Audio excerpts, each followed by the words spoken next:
Coucou tout le monde, alors aujourd'hui je vais répondre à une des questions qui m'est le plus posée. Je crois qu'on me la demande au moins une fois par jour. Et cette question c'est: comment tu as fait pour apprendre l'anglais? Bon, au passage je vous précise qu'il fait super chaud, je suis en Espagne en ce moment. Je crame, je suis en train de fondre et de cuire comme une papillote, mais c'est pas grave.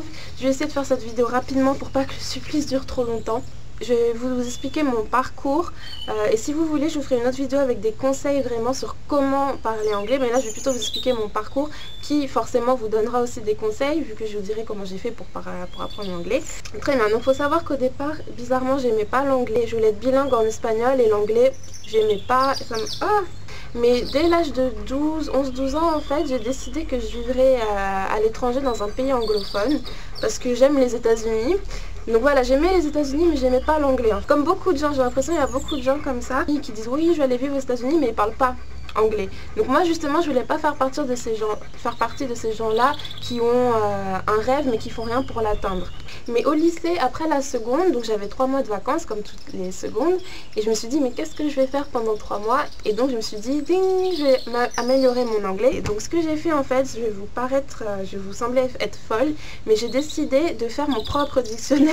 Donc ça a l'air bizarre dit comme ça, mais je vais vous expliquer. J'ai acheté un répertoire, vous savez les petits répertoires de A à Z, et j'ai pris mon petit dictionnaire, mon mini dictionnaire français-anglais de la taille de ma main, mais plus épais que ma main, comme ça à peu près épais.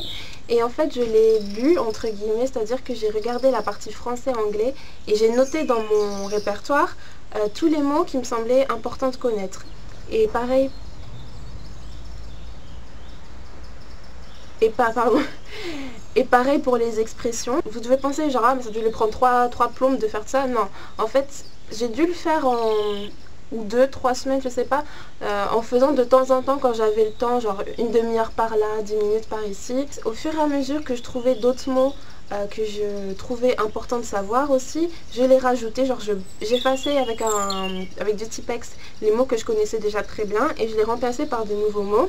Et donc ensuite j'ai appris ces mots là petit à petit aussi, genre 10 minutes par-ci, 10 minutes par-là. Et franchement, sans m'en rendre compte, j'ai connaissais tous les mots que j'avais mis dans mon mini dictionnaire, donc ça a été assez rapide finalement. Ça a vraiment été une étape cruciale dans mon apprentissage de l'anglais parce que c'est ça qui m'a donné beaucoup de vocabulaire. J'ai commencé aussi à essayer d'avoir un contact avec l'anglais tous les jours en écoutant attentivement des chansons en anglais, en lisant des magazines, des livres, regardant des films, ce genre de choses. Et aussi quelque chose que j'ai commencé à faire vers cette époque-là, par exemple en classe, je devrais peut-être pas le dire parce que c'est pas une bonne attitude à avoir en classe, en cours au lycée, quand je m'ennuyais, ce que je faisais c'est que je traduisais ce que le prof disait en même temps en anglais dans ma tête. Enfin pas en cours d'anglais hein, forcément, en cours de tout sauf anglais. Et quand il y avait des mots que j'arrivais pas à traduire, je notais sur mon agenda les mots. Et le soir, comme ça, je les traduisais dans mon petit répertoire, tout ça. Donc ça m'a vraiment été très utile de faire ça aussi. Ça n'a pas dû m'aider dans la matière concernée, mais ça m'a aidé en anglais en tout cas. Donc ça, c'était l'époque lycée. Après, je suis rentrée en BTS. Commerce international, donc ça aussi ça m'a aidé pour mon anglais parce que forcément commerce international, les langues c'est une partie importante parce que sinon ce serait juste commerce. Que j'avais une prof très bien.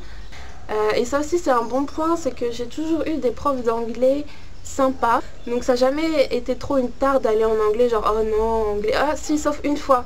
Ah si, je me rappelle, c'était en 3e je crois. J'avais un prof, il était tellement lent, mon dieu, je préférais encore aller en EPS que d'aller en anglais parce que c'était horrible, il était lent. On mettait 1 heure pour corriger 3 phrases d'un exercice, je vous raconte pas. Et c'est aussi vers cette période-là, vers le début du BTS, que j'ai commencé avec YouTube. Donc j'ai commencé, au départ je faisais que des vidéos en anglais. La communauté beauté de YouTube n'existait pas encore beaucoup en France, quasiment pas, et en plus je me suis dit que c'était une bonne idée pour pratiquer mon anglais au jour le jour, de faire des vidéos en anglais. Ça m'a permis de pratiquer et voilà, d'avoir des encouragements des gens qui disaient ouais c'est génial, t'es française et tu parles anglais. Et jusqu'à aujourd'hui il y a des gens qui me laissent des messages en me disant oui ton anglais a vraiment progressé depuis tant. Donc c'est une motivation et un exercice. Et ensuite donc j'ai fait un stage à l'étranger en Angleterre de 3 mois. Donc ça aussi ça a été une bonne expérience. C'était la première fois que je communiquais avec des vrais anglais, pas juste des profs ou juste dans le vent sur YouTube, enfin dans le vent je veux dire, sans personne devant moi pour faire une vraie interaction. Et ça m'a vraiment consolidée dans mon rêve de travailler à l'étranger. Maintenant j'ai plus trop envie d'aller aux États-Unis, je préfère l'Angleterre. Ce stage ça m'a permis de me motiver si vous voulez parce que je me suis dit ouais, il faut vraiment que j'aille vivre en Angleterre, j'aille faire ma vie là, donc il faut vraiment que j'apprenne l'anglais bien. Je me suis même fait tatouer en Angleterre tellement pour me rappeler à quel point c'était génial ce séjour. Donc, et ensuite pour finir ce parcours, donc maintenant je suis au pair, comme là je suis en Espagne en ce moment. Voilà, donc je suis partie en au pair dans plusieurs pays et à chaque fois forcément quand vous voyagez, l'anglais est impliqué. Même si vous voyagez pas dans un pays anglophone, l'anglais c'est la langue internationale, c'est parlé dans tous les pays. Donc peu importe où vous allez, vous aurez toujours besoin de l'anglais. Parce que des fois, dans certaines situations, comme j'étais en Turquie, j'étais un jour perdue entre guillemets en Turquie. Et je sais pas parler turc bien entendu, hein. Mais je savais parler anglais et franchement ce jour-là, si j'avais pas su parler anglais, je crois que je serais encore en Turquie perdue dans les rues d'Istanbul à cette heure-ci. Donc vraiment l'anglais c'est une langue à connaître. Donc voilà, c'était mon histoire de comment j'ai appris à parler anglais. J'espère que ça vous a plu, j'espère que ça va vous motiver, j'espère que ça a répondu à vos questions.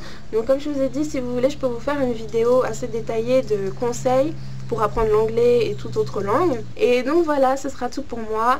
Donc je vous fais des bisous, moi, et je vous dis à la prochaine. Ciao!